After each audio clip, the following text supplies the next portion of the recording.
Wisconsin native Beth Zinsli earned her BA from Lawrence University in Appleton, Wisconsin, where she studied history and art history. She served as a docent and educational assistant at the Chazen Museum of Art in Madison until matriculating in the graduate program in art history at UW-Madison in 2005. She did her graduate work in the history of photography, critical theory, and visual culture studies. Her interest in the circulation of photographic images and diaspora and migration studies led her to do research in the Spanish Caribbean, and she completed a dissertation on photography from Cuba, Puerto Rico, and the Dominican Republic, earning her doctorate in 2014. Folks, come on in. We have plenty of room, so let's let these people in and make a little room for them. You do not need to stand in the back the whole time. You can sort of come around. Please be comfortable. This is going to help seat people. Yeah, everybody move down a little bit.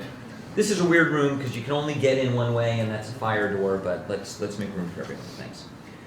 For this project that I was just telling you about, she traveled to both New York and Havana to do archival research and artist interviews. In 2013, she accepted the position as director and curator of the Wriston Art Galleries at Lawrence University.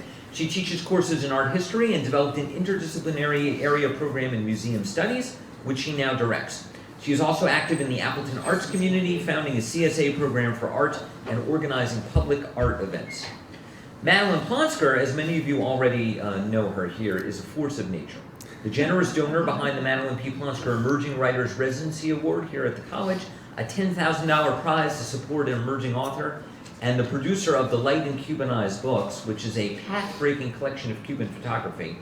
Along with her extensive philanthropic work, Madeleine is someone with a keen aesthetic eye and an even keener intellect. She has championed the work, this work in this book and these artists who we're going to hear about tonight tirelessly, and she recognizes the way that the work of Cuban photographers both reflects and anticipates political events with astounding fidelity, imagination, and insight. I want to tell you a little bit about some of the works in the collection. The works Madeleine has collected over Cuba's, quote, special period, a desperate time resulting from the withdrawal of financial support from the former Soviet Union, continues to the present day. The 50 artists who comprise the bilingual book, The Light in Cuban Eyes, including Juan Carlos Salom, Adrian Fernandez Milanes, Marta Maria Perez Bravo, and Glenda Leon, shoot their worlds in styles ranging from the fabulous to the gritty. This is world-class work, yet the artists are often known only to the small population of collectors fortunate enough to have traveled to this tightly restricted country, or through art world reputations that have only recently started to expand beyond the island. Lake Forest College's Madeleine P. Plonsker collection of contemporary Cuban photography is composed of 170 pieces. The Light in Cuban Eyes is the first North American publication with support from the Cuban Ministry of Culture and Fototeca de Cuba, which is Cuba's repository of photography, comparable in function to the Smithsonian's photography department in Washington, D.C. Let me just pause because I can't overstate this. This is a book and a collection that's had the support of the Cuban government. That's unheard of. It hasn't happened before, and the book would not be possible without that support. And we're going to hear some more about that today.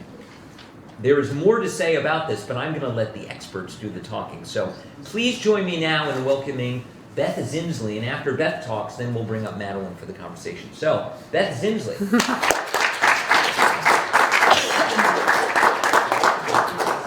Thanks, Davis, for inviting me. Thanks, Madeleine, for showing me your collection earlier this afternoon. I had a really wonderful time actually looking at some of these works in person. I can say that although I've written a dissertation about Cuban photography and I research it and I've interviewed artists and I continue to work and publish in this area, there are artists in this collection that I've never heard of, and I think that's what is so amazing and powerful about Madeleine's work in Cuba, is that she is bringing artists out into the fore, putting them before scholars like myself that we don't have access to, we're not able to see their work. So that's really powerful and amazing to me, so thank you. I just want to speak really briefly today, and as Davis mentioned, this is a really awesome and amazing moment to be having this conversation. As I sat down to kind of rehearse my presentation yesterday over coffee, I opened the front page of the New York Times, and of course, all the news is about the visit of the first U.S. president in 88 years to the island. And to me, this is an indication of how auspicious a moment is for us to be here discussing Cuban photography with Madeleine and all of you at Lake Forest. This is the front page of the paper yesterday, and this article was accompanied by a gorgeous photo essay on Cuba by New York Times staff photographers. So I thought, oh, of course I'm going to do this. It couldn't be more perfect. Everybody's going to know all about Cuban photography. I'll be speaking to a panel of experts. Everyone will have seen all of the wonderful photographs. This is some examples of the gorgeous photographs in this photo essay. And the photos are, has anybody looked at these online? The website is a little weird, but these are, yeah. As you're flipping through, it's sort of like, huh. But they have lovely captions, and each photograph is accompanied by, you know, a little bit of information about what you're looking at. They're coming from, you know, images of Havana and other areas of the island, Santiago de Cuba, Viñales, and elsewhere. And as I continued to look at the images and think about my talk today, I realized these are images, these are photographs of Cuba. But these are not Cuban photography, right? This is something that I think we in the United States get exposed to a lot. We see a lot of images of Cuba, right? But they're most often taken by foreign photographers, as they were in this case, right, by the New York Times staff photographers. And they're beautiful, and I'm not going to deny it. I think it's really wonderful and important that the New York Times is kind of doing this and sharing this. But it doesn't give us a full picture of Cuba today if we're only looking at images taken by photographers from outside Cuba. And so another great reason to have this conversation today. I think a lot of us are probably very aware, or you may have seen photographs of Havana taken by photographers like Andrew Moore and Robert Polidori, the two artists I have here, as well as Virginia Behan and others.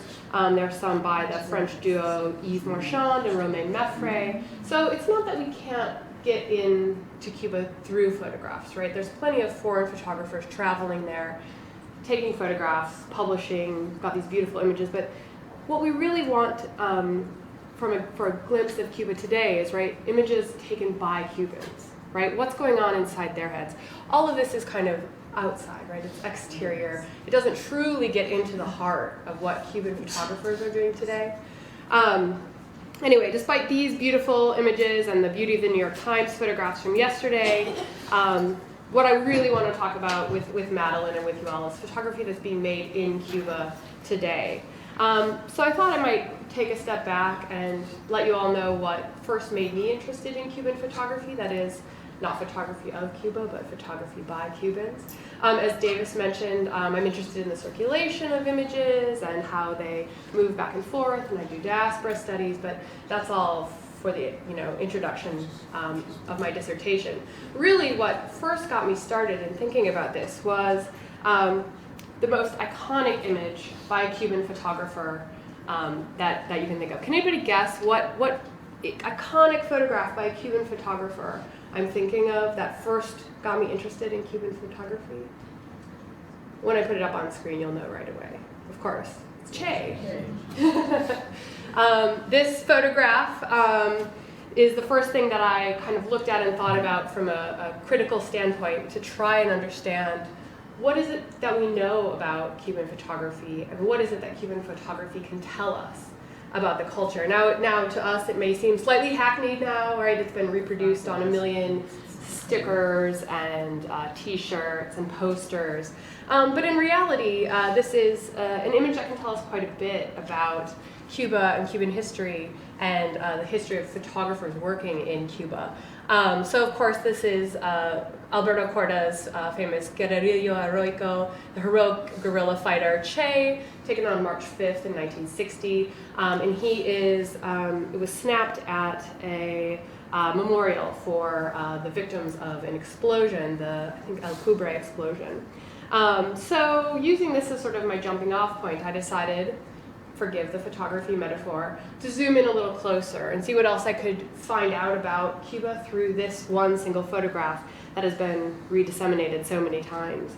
And through my digging, I was thrilled to find this contact sheet of Cortez film from May 5th, 1960.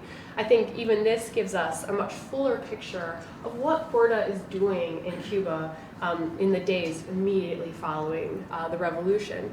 And the photos are kind of small here, but we can see the famous shot, right, of Che. But also within this we see parades, pardon me, Fidel speaking, Simone de Beauvoir and Sartre, which I thought was really cool, right? They never get mentioned in these histories of the revolution. So all of a sudden we've got these famous French philosophers showing up. So really he's aiming his camera at a lot more than just the revolutionary figure Che. And he's doing a lot more than just capturing that one iconic image. Come on in, ladies. We'll make room for you. Come on. So from here, and I don't actually end up writing anything in my dissertation about Che, but really this is the moment when I start to realize I have to dig really deep. I need to figure out what's going on behind some of the iconic images and see what else is going on. I cast my research net a bit wider and found images like these. You'll have to pardon me, I'm suffering from seasonal allergies, and for whatever reason it gives me a cough every time. So I did some archival research and on one of my trips to Havana and discovered these two fascinating objects, a booklet called Memories of the Cuba We Left Behind, which was actually something produced for the exile community in Miami. What it was doing in the archive in Havana, I don't know, but I was really excited to find it. And then some greeting cards that have, and that's on the bottom here, this beautiful hand-colored image of the Malecon with all of the 50s cars, but they weren't antiques then, they were, you know, brand new cars. And so really fascinating images of what Cubans are producing for themselves, right? What kind of photographs they're making for themselves to look at. I kept going, and for a graduate seminar, I had to produce a paper on, oh no, can everybody see those pretty well? They're kind of dark images. These are photographs produced by a Cuban-American photographer named Alberto Morell. He and his family left Havana when he was 15, I believe, and in 2002, and that was just following the revolution. In 2002, he returned, and Morell is best known for making these photographs in which he converts an entire room into a camera obscura. Does everybody know what that is? Sort of the earliest model of a camera. And so an image of the outside world is cast through a very tiny aperture on the wall opposite. So in these photographs, if you can kind of see, you have the outside, the exterior world cascading down. And it might be a little, may I turn this? Yeah, I don't know how responsive. That's a little better. Yeah. You can see the kind of cityscape of Havana cascading down the wall of this hotel room here. And in this one, we've got the Giradilla de la Havana, this is in Havana Vieja, cascading down the wall of a room here. So I started thinking about that as well.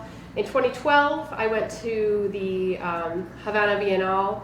My first time, Madeleine's been several times, so she's got a real leg up. But I discovered the work of Carlos Gotye, who later discovered, you know, he's actually pretty well known in a number of art world settings.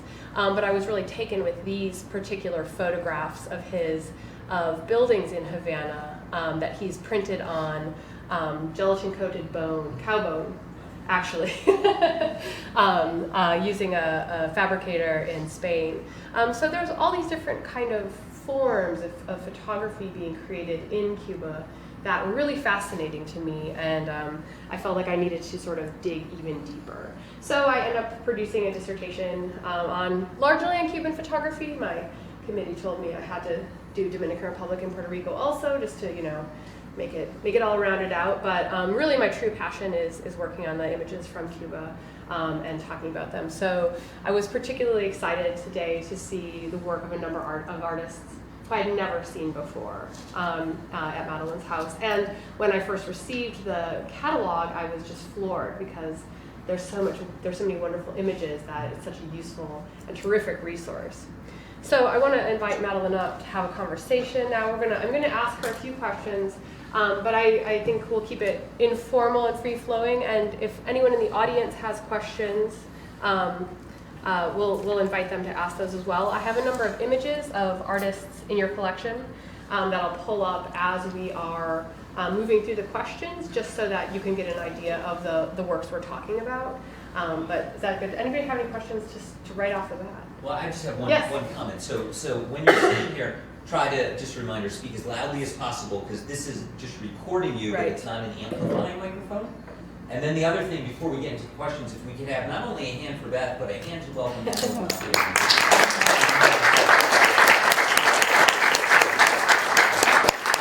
Okay, so that was the intro, and now the conversation part. And right, and I'm very excited to be showing you. Has everybody gotten a chance to see the book?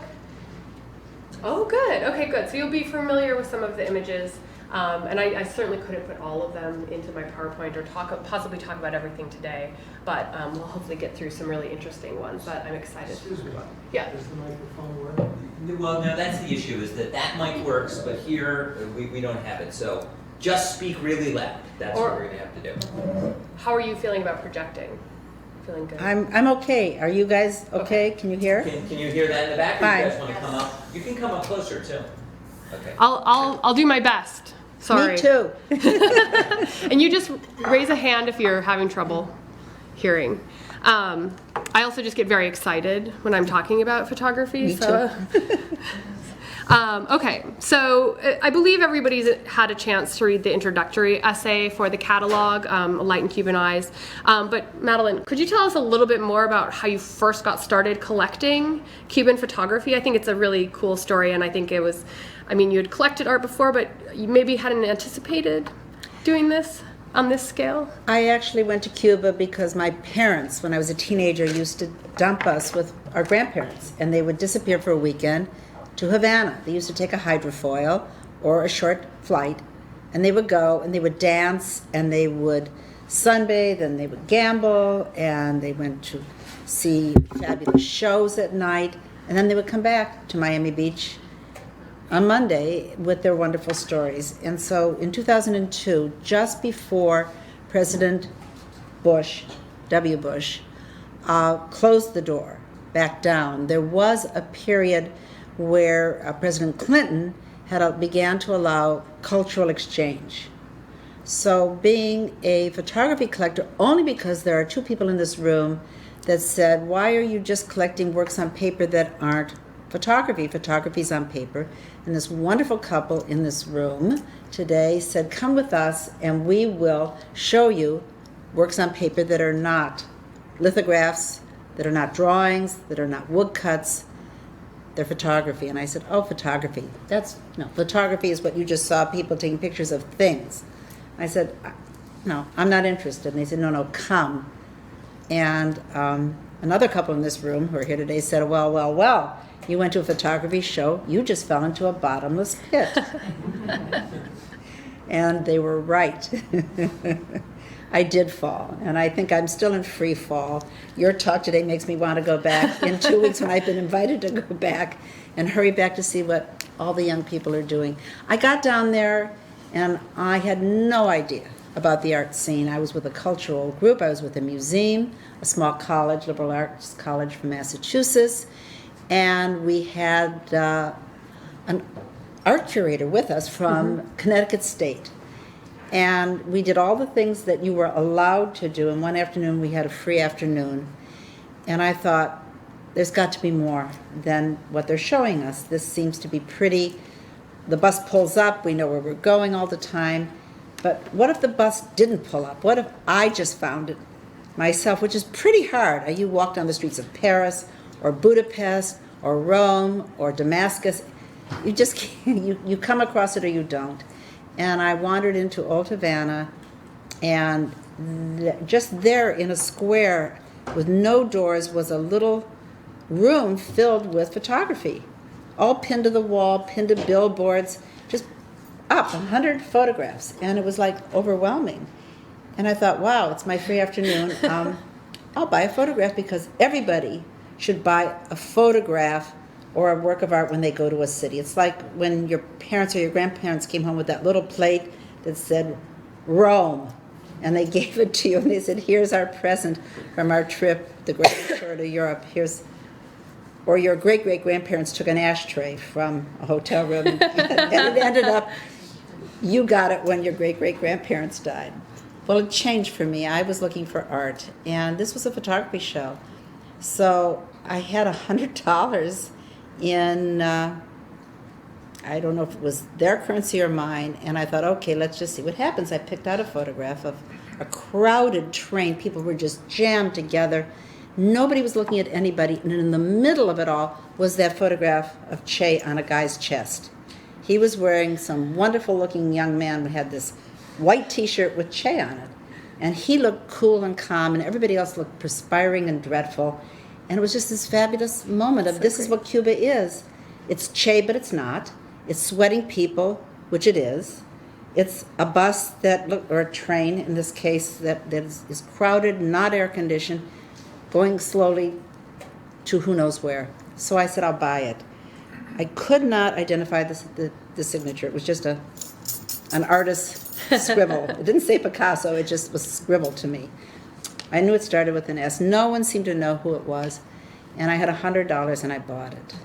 It took me 4 years. It became anonymous in my portfolio of showing to your college, to Lake Forest. I would show it to different people. And I would always say, I don't know who this is. This is anonymous. And we put it on a DVD. And I went to Cuba with this DVD and showed all the people I knew who were on it. And all of a sudden, this train pops up and a woman starts to giggle because it says, by Anonymous. And she says, that's not my name. My name is Lisette Solizano. You don't... I met her, luckily, because I was showing other photographers, but it started with one photograph. When I paid for it, I asked in my Spanglish from Neutra High School if there was more art photography anywhere, and the young lady led me by hand to the only photography gallery in all of Cuba. It's called La Casona. And a very handsome young man named Luis Moret, who must have been 25 years old, was so excited to show me the young photographers of Cuba that he was presenting. And we talked. We had to do it through Canada. It was not so easy to bring it in through the United States because the money I didn't have enough cash. Who knew that it was a cash society and everything was cash? So I said, can I pay you somewhere? I paid in the money to Toronto, and one day a tube arrived. But in the meantime, I said, I've seen the work of one artist. His name is Rene Pena, and he's in everybody's collection in Miami. So who is he? On a little phone. And I went in a 56 Chevy with no air conditioning and no tin floor. The rugs were long gone. Off I went, and the journey got even more exciting. I met him, we got drunk, we photographed each other, I bought his photographs, and I went home for 5 years. So Renee. Well, there he is. Yeah. No, there he is. Yes. This is what was in Miami. It was just a small format, late 90s, maybe the year 2000. This is later. Yeah. But he's a young man. He's naked. This body of work. This is an early piece, and then it becomes white things. Everything he puts on, white underpants, tidy whities. Then he puts on a white umbrella over his head. Then he has a white knife in his hand, and he has white. White cigarette. White cigarette. That's another iconic one. And then I have the one with the clear umbrella that's white only around the edges. Mm-hmm. So the bottomless pit opened up again, and it became very Cuban. I waited 5 years. Oh, from the first one? Between 2002, because as you travel in your world of youth, you say, oh, I'm going back. I'm going back there. And then keep a list your life long. How many times you get back there, whether you've gone up to Southeast Asia or wherever. I did go back, and my journey began again just before you came down in 2009. 10. 10, all right. So I got back in 7. Mm-hmm. And I was bolder this time. I started getting sick and saying, I can't go on the religious mission, because now it had changed with the administration being Republican. It changed, and now I was on a religious mission. So I was praying a lot. And going to cemeteries and bringing Advil. And that's fine once, but I had done it on the first trip as kind of a courtesy, but this was my say. So I would say, I don't feel well today. I just need to lie in the shade by the pool. And I don't want to, we'll watch the clock. And then I would disappear and go looking for photography. And I got very lucky and met a young curator, Yeah. through my travel agent, got tired of me. She gave me Nelson Ramirez, the cover of the book. The Light in Cuban Eyes is his cover. And he gave me his assistant. And she brought a DVD. And it became a search. I think at this point you didn't see everything, but I may own 60 different photographers' work. And it's not like Michael Eastman and the others that, some of the others that you put up. It's not looking at Cuba as a decaying beauty. Their work is about who they are, what's inside themselves, and it always is saying something more to you than you really think. He's talking about a lot of things. It's not just his underpants that you're looking at. He's talking about the human body. He's talking about how things don't stay white. It's a magic moment of white. He's talking about light and shadow, which is a very special, what would you call it, genre to the Cubans. Did you notice? I think so, yeah. Yeah, absolutely. They draw you in with the way Che is cropped in the final picture. Yeah. You saw him with just a little bit, one was on its side. You saw him with just a little palm tree, and then you saw him with the man's face. It's just fab. Here it is. Who is he? It doesn't matter. He's in utter adoration of the man that still is adored, who was a crazy person that the CIA killed on behalf of our country in Cuba. And this wonderful poem, it says everything about Cuba without being anything. It talks about power, it talks about light and dark. You see the half of his face is shadowed. The shadow, and then man and country. It's just, and Corda was a master at this. So you had like 5 men from the time of the revolution. Between us, we can name 5 or 6 of them. Yep. That were the photojournalists. They had use of chemicals, paper, and the newspaper. Paper being paper to print on. And they sort of took Cuba from 1959 to maybe 1992. And then one day, the Soviets left.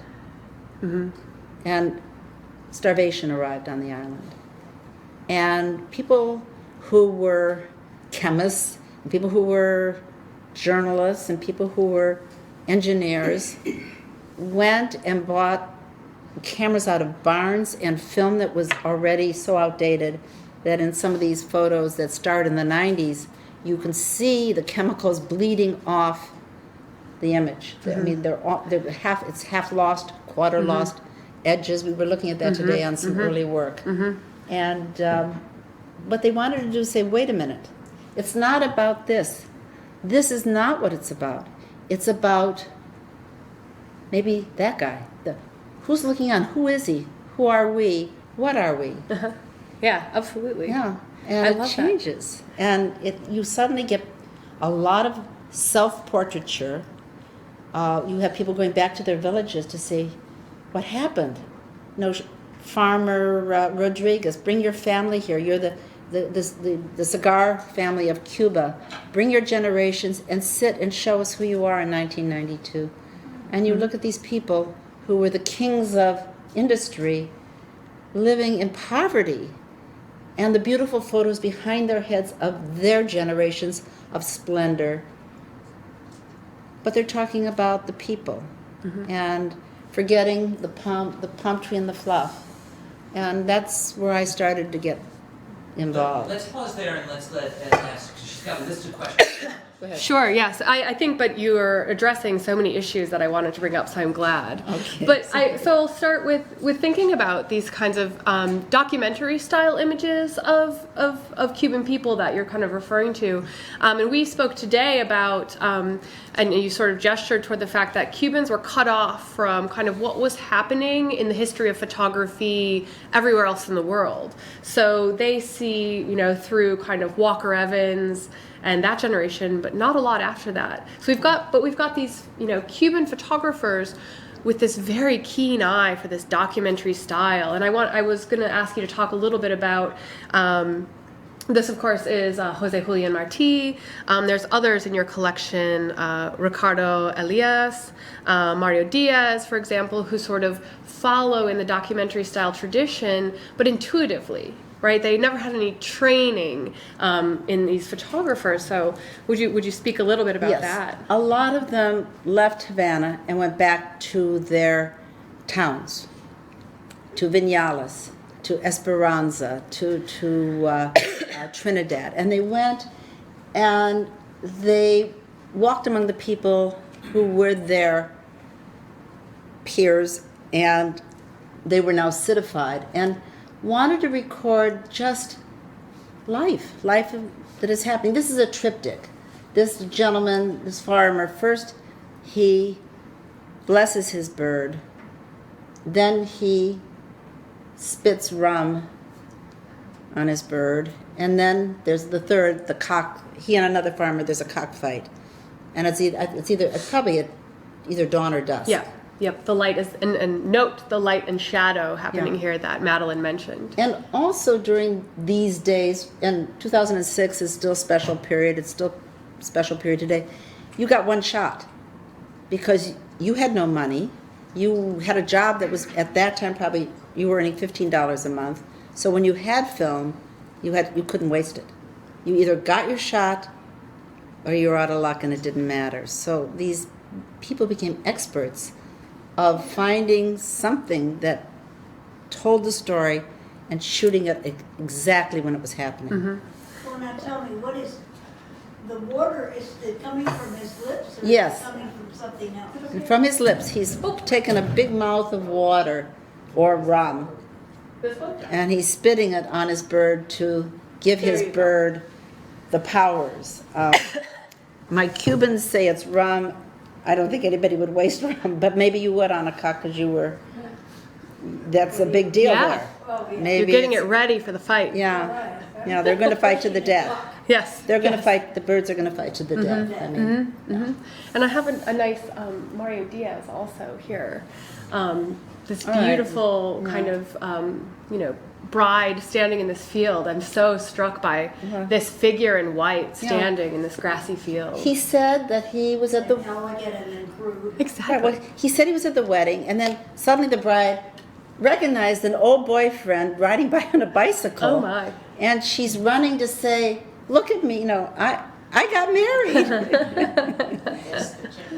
He's missing. He's still missing his chance, and it's just so beautiful. I mean, who has a bride in the middle of the countryside running toward the road to yell out?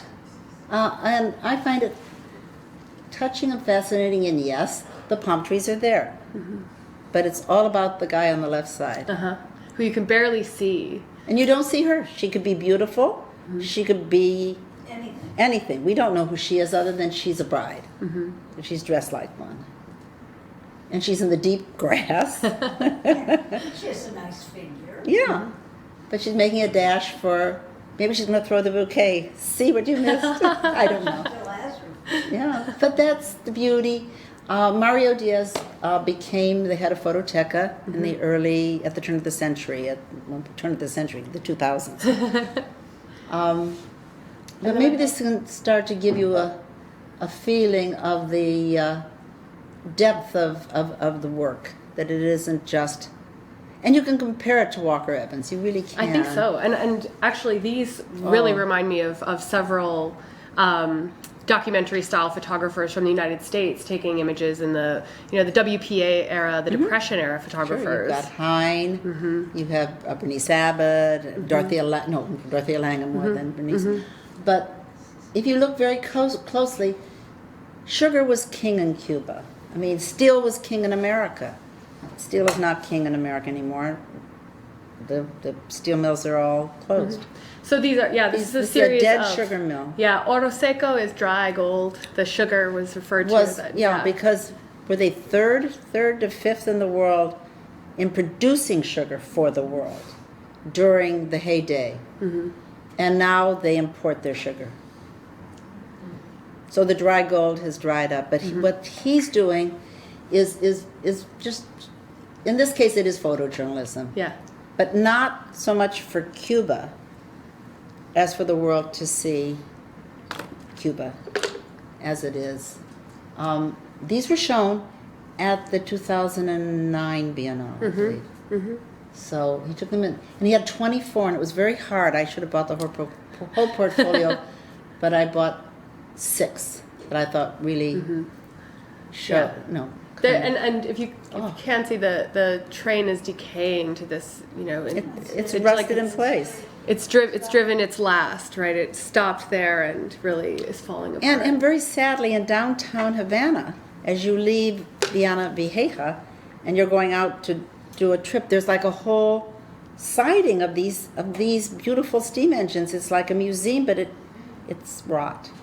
I mean, when you look at them, they're all, I mean, they think it's showing you what they had. It's really saying what we don't have now. We have not now so little. So I have one more, I guess, documentary or street photography style, but someone much younger than the rest. You guys want to comment on this? Anybody? Any questions? This is a younger generation now. Jumping ahead to color, which arrives in 2007, 8, 9 in Cuba. They don't have color before that because they don't have the money to purchase a digital camera or color film. They've been working in black and white. But Madeleine, what time, I mean, they really have access to technology now. They didn't then. These were done. So when do you, this is 2008, when do you see that switch? The switch comes with, I think, the next Biennale in 2012, from 9 to 12, because when I would go down there in 9, 10, people would say to me, Jorge's going to Madrid in 2 weeks. I'll have him printed at the lab. Now the lab, there's only one lab in all of Havana, but the lab has color, and there is one young artist who has large format possibilities, and will let you come, if you're an artist, and share. He has the big lenses, and they're working in a studio, so that this comes, this is large format, this is still small, so we're going like, it's a transition period. I don't think they've been printing on spot for very long, maybe 3-4 years now at the most. Somewhere they have access. Now they do, but they didn't. Up through 12, I had to wait 3 months. Someone would say, "Come when you on your next trip, I'll have it from Spain," which is really tough. No. Yeah. We're used to going to the drugstore or into our lab or whatever it is. Well, We don't have and it. often photographers have such tight control in the darkroom, right, over their work. And for them to send it off, right, send it abroad and sort of just hope it comes back the way they're envisioning it, you lose a little bit of that control, which I have to imagine is sort of terrifying. I think in the beginning it was terrifying. I think the cropping is amazing, what they've decided to do and what they've told their compatriots. Obviously, it went with copious notes saying, the size it's to be and marking on the negative where it's to be cropped, and you're past negatives. This is digital. Some of this is digital, which is also a really huge thing for the younger folks in the room. Everybody knows cameras used to have film, right? Used to have to, do some chemical processes to get your film ready, go in a dark room, right? So it's really just this moment. Are there people who have never seen a film camera? Don't be shy. It's okay. Oh, good job, you guys. Okay, good. You're still into it. Your grandpa had a film camera. You want to talk about that a little bit? The sexuality in the images? Yes, this is what I'm asking you. What do you... Yeah. Okay, so there are beaches. There are gay beaches. Cuba has come to grips with the fact that they have a gay community. And if you don't step out of an improper it's place, improper okay. conduct series. Right, conducto. Yes. So these are the boys, the would-be girls on the beach having fun. Luckily, the photographer, Novia, his fiance, is Raul's granddaughter. So I think he's had special access where no one's bothering him. Very interesting. Yeah. It's all who you know. It's all in who you know. So, and this is the late night crowd. And you can see, Cuba doesn't care about color the way we care about color.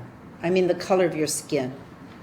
I walked into a meeting where I sat with a group of very Spanish-looking ladies. They were the heads of music, and then the president walked in, and he was coal black. And he walked in the room, and he was the leader. Mm-hmm. They are not as colorful as we are. They are very colorblind. It all has to do with how smart you are. And I applaud that. And in this case, these are some of the boys late at night that dress as girls, and he did some fabulous headshots. I took this particular one because his eyes are green, which also tells you he has Spanish blood. He isn't, no, everybody's blended there. Mm-hmm. They had slaves, they had indigenous Indians there, they had the Spanish there. A lot of people passed through and left a part of themselves there. Mm-hmm. So it was his green eyes that absolutely blew me away. And this is 24 by 24, so this was the beginning of the large. And PowerPoints are always deceptive because we'll make all the images the same size, but in reality, the one is much smaller. Yeah. Very good. Well, we've looked a little bit at Rene Pena and talked about him a little bit already, but in a very different vein than the documentary style photographers, there's a number of artists in your collection whose work is very studio based, right? They spend a lot of time setting everything up in front of the camera. Everything is composed. So I'm just wondering. Their work is often very symbol-laden, very focused on the body, often their own body. Mm-hmm. So we've got Pena here, and I also brought these two images of Sir Nicaea, who does heavily manipulated. You can tell this is the one on the left here is a silver gelatin print. It was made in the darkroom, but it's quite heavily manipulated, so she sort of just inserted the arm. So I'm just curious what you have to say on the flip side of the documentary style about those whose studio practice is very much focused on themselves, their bodies, symbolism. I found it fascinating. I would say at least 6 out of 60, so 10% of my stable of young photographers are focused on the human form. And when they are, it's always talking about other things. It's all coded. I mean, we talk about speeches that are given politically and they're code words, and the people who understand them get what's being said in the room. Cuban photographers are very coded in a lot of ways about what they're really saying. Mm-hmm. You have an elegant Spanish lady's dress form and a Spanish girl's arm jumping out of it saying, wait a minute. That's not the way it is anymore. And it's wonderful. I mean, she's there, but she's not there. It's a self-portrait, but is it? Does your arm make it so? For her, it does. And this is one of her last self-portraits before she decided she was too old to photograph herself anymore. And it's all about beauty, but it's more than that. Who's holding on to the necklace? Why is it tight around her neck when it's so long? Her hair obscuring her face. So yeah. I didn't realize this was still the artist, but it's one of the last images she took of herself before she began photographing her daughter. Mm-hmm. And to obscure her face in this way was very interesting to me. She wasn't going to look at us straight on anymore. She's not even looking at us at all. She's there, but she's taken her face away. And in the middle, there are a few mm-hmm. where she is there. Mm-hmm. And very, very, there's some very, very suggestive and very sexually loaded mm-hmm. Photographs. These are two of the sweetest ones. I did take done. Tamer ones from the collections to put up on the PowerPoint. In fact, Davis told me, Professor Schneiderman, Dean Schneiderman told me that we were refused by a Illinois printer because we had Sexuality in our book. And I asked if they had ever printed the Bible. Because I didn't quite understand what was happening, but we were rejected. We printed in Canada. We were rejected by the United States printer of our choice. I forgot all about that. I think that sexuality issue is something that comes up. It's embedded in the culture, right? They are a lot more liberated. Yes, they are.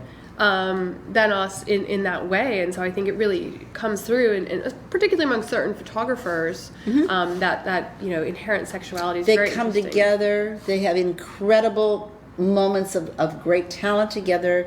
They use each other's bodies in some cases and photograph them. They use their own. Relationships are much more casual. You have a child. You love your child together forever, but you move on. And it's different from the way we do. All of my male photographers still take care of their children, but several of them are no longer in the relationship with the woman or male, the man that they were once with. This is the great thing about talking to Madeleine, is she knows some of the gossip Yeah. among the photographers that, as historians and scholars, they don't always tell us. But you told me a few things that I tucked away. Very, very interesting stuff. You guys must have some questions. Yeah, please. And I have a few more images, but if there's something that's really caught your eye, or go, yeah, Oh, I please. was just going to ask, what is the size of most of the photographs in your collection?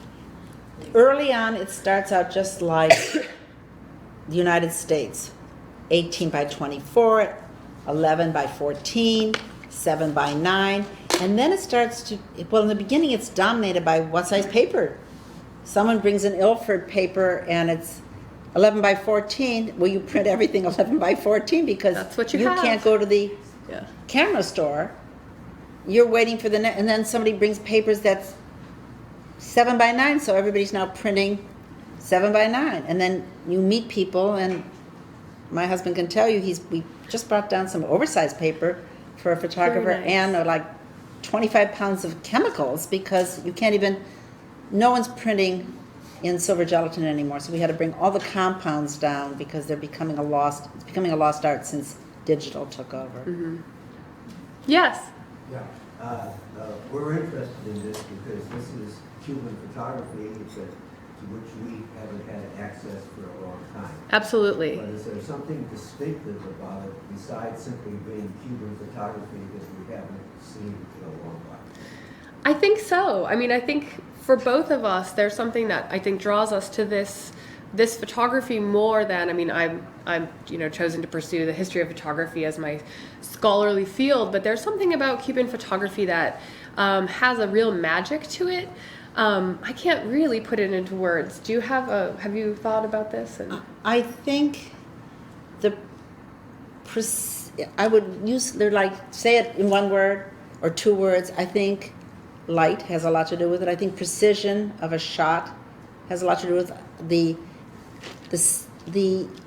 insular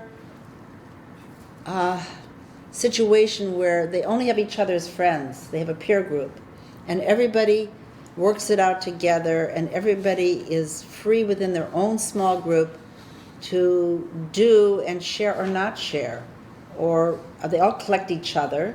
I don't want to call it derivative because nobody has, Bob. I haven't found anybody. They've said that it has a patina and kind of a concentration and coded message that they find outside the box. Yeah. Sort of the key for me in the photography is that it's filled with ideas. I mean, which is true pretty much of Cuban art in general. But and that coded is very much part of it. It goes beyond the aesthetic, which is phenomenal. But then it gets into having other messages. Mm-hmm. Yeah, well, Yeah. in response to that, are these ideas and messages to which we have no access except vis-a-vis Cuban photography?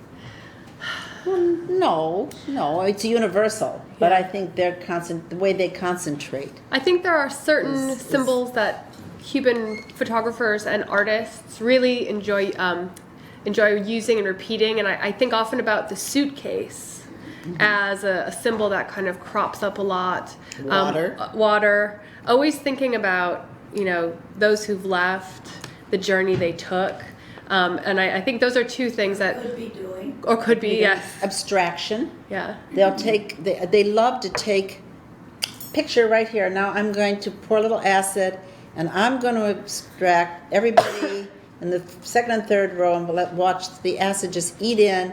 So I have a group where I don't know the edges of it, but I've concentrated on the middle. They're always playing with something. I'll put ice on Yeah. all these portraits. Those These are are just amazing. portraits of people, and I'll let the ice dissolve, and I'll keep working in the dark room until I get a frozen picture of a person in a frozen gesture.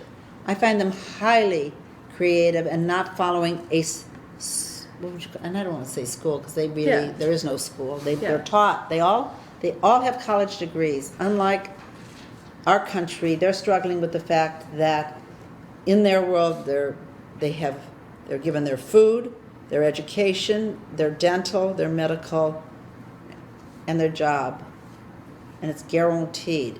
The quality of it, that's not a discussion for today, but that's what they have, and they're afraid. The artists here have something different. They have their art and they have access because of that. People find them, and then I tell one person who's going to Cuba or a group that's going, and people begin to find, and a lot of these artists are making a living, a nice living. The Carlos Garacoa charges $20,000 to $40,000 for a photograph. He's Cuban. Yeah. One of the suggestions early in your conversation was that part of what's interesting about Cuban photography is it's almost like the Galapagos of photography, right? Sure. They cut off, so they were doing their own thing instead of sort of imitation or derivative. How do you imagine that things are going to change Cuban photography after 2016, now that Obama's there, and there is going to be more access? That's a great question. What do you think? I'm in a great deal of pain about that. I'm suffering because they have to choose. They have to choose art over commerce. And they're all locked into now the fact that the really, really, really fine photographers will continue. Those who are stuck in the middle will allow their work to become commercialized. They'll reprint and just sell themselves out. But that happens everywhere. So the cream will rise to the top, I believe, and your real artists won't. They know they're good. They know that you're coming down, whoever you are. The artists of the world are coming, and you will see how good they are, and you will pay that homage. Mm-hmm. And they're not going to do it. But I've seen a whole group of them that have been brought to their knees with commercialization, and it worries me a great deal. They have been cut off from the larger art world. And so I think you're gesturing towards something you're kind of worried about, and I think that's a fair thing. Is We what talked happens? about that at lunch. Yeah, what happens when their work goes out into the open market, and other galleries in New York, Miami, and elsewhere kind of snatch up their work? What change will that wrought on their stuff? Yeah. That's going on now, and it's been Just- going on for several years. Mhm. I mean, what's interesting is that they are economically at the top of society, which you indicated before, but it really makes a difference. Yeah. So I think they know what's going on. Yeah. It's just the access is going to be all the Yeah, greater. yeah. I don't know. I'm with Madeline. Yeah, I'm a little bit absolutely. worried about it. Yeah. Thank you. But it will sort itself out as all things do. I mean, you and everybody knows that people rush to buy a certain artist, and then suddenly, boing, the world says, wait a minute, this is trashy art. We don't care anymore, and you're stuck with your boys, or you're stuck with whatever it is that you as a great collector thought was the great art. Art is fickle, and only we all know only the greatest of them will stay true to it. All of them were something else. They have PhDs in biology. They have PhDs in zoology. They didn't come to go to photography school. Yeah. Well, and I think you're right in saying some of them just have a passion for it and will continue doing it, and they know they're good. Yeah. Are there any other questions for Madeleine about her collection or her collecting practices or Cuban photography in general? One question that's occurred to me I've never asked. So, I'm so familiar with the artists you've chosen, Mm-hmm. but tell me about some of the ones you've passed over and why. You Ah. don't name names, but clearly there are photographs you're not interested in. You're not buying. All right. There are pictures, and there are photographs. There's art, and there's artisan. So when I look at something, if I look again and again, and I look again to see what is behind what I'm looking at a photograph. a picture I can take, you can take. We can all take our cameras and I can click the campus and make it look very beautiful. That's a picture, but a photograph is, I would say of the two, if you really look at this, there's so much going on. It's not a picture. And yet if I took a picture of a room, it would just be a picture. So I'm very careful. I had artists, once they knew I was in town and once I became sort of like a mother, grandmother, auntie to all these young people and started bringing my friends, some of the artists were bold enough to say, well, I'm bringing you my student, I'm bringing you my cousin Jorge. And sometimes cousin Jorge and the student just weren't there yet. And sometimes with digital, the color was off. They were just in such a hurry to print. I had a situation where someone was desperate to get something to me, and I had to say to him, you're a genius, and what you just allowed to be printed is trash. I can't, I mean, I can give it back to you, I can throw it away, but I can't reproduce it. And so there are two things at play: rushing to be part of the scene, and the real thing when you can look behind the picture and see that you want to always look at it again. She's in my bedroom, and she's hung up with three other images of her in different stages of bondage and metallic. It's called Metallica. So she has the globe as her uterus in metal, welded metal. That's in the catalog. That's going around. And there's another of her in a corselet of metal, and she's naked below. I think that must have been the photograph that was the problem. I think that I've had to say no to some people. It's terribly hard, young and old. Some are not ready yet. Some are derivative. They're already trying to be Serenica or Glenda Leon, another girl we looked at today. And you have to just know the territory. And it's your gut as a collector that tells you what to buy. Have your tastes changed over the time since you started collecting? Do you find that you like a very different kind of thing now, or has it been pretty consistent? I think I'm having fun now with both the realism of some of the young people going back and looking straight on with their digital. Actually, I think there's a photograph that you showed of the man with the staff and those cows in the very beginning from the New York Times. Ah. I'm going to tell you who shot that, and I own it. And it's shot by a Cuban. There we go. Go one more. Here. This one is. This is done fabulous. by Michelle Poe. They're all unattributed in the. All right, this is Michelle Poe. This is the countryside. This is where he was born. He went back just because he wanted to see what the dairy farmers were doing, and he spent a whole week on this farm. Just everybody came to have their portrait taken, and this man wanted his portrait taken with his 3 skinny cows, and it was just so humbling that was the way he saw himself. In his face is 59 years of the revolution. And skinny cows. I mean, if those are his best cows, God bless America. We have cows. I think this also could be from Dormier Cohn, except there is a figure, and that's what's bothering me. Yes. Most of it was not. The others, this is just a shot. Anything else? Yeah, one final question. Final.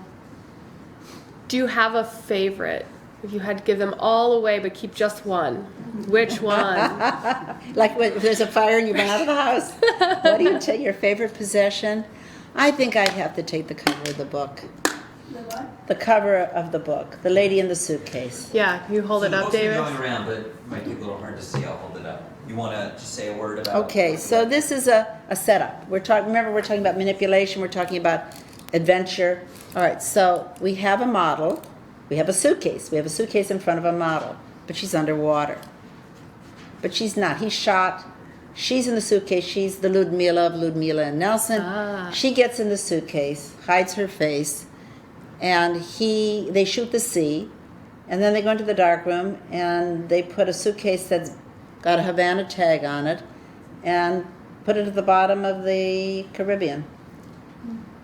So that's how it got to be the cover of the book, because it's a play on words, on imagery. Yeah. I think I like invention. If you said what's happening, I'm liking to work with, now it's all turning into color, so it's colorful invention, or color that's working and playing with color, abstracting or adding to, intensifying or taking away. Again, it's real fine line between picture and photograph. And what you want to always buy, if you're ever going to buy photography, is a photograph.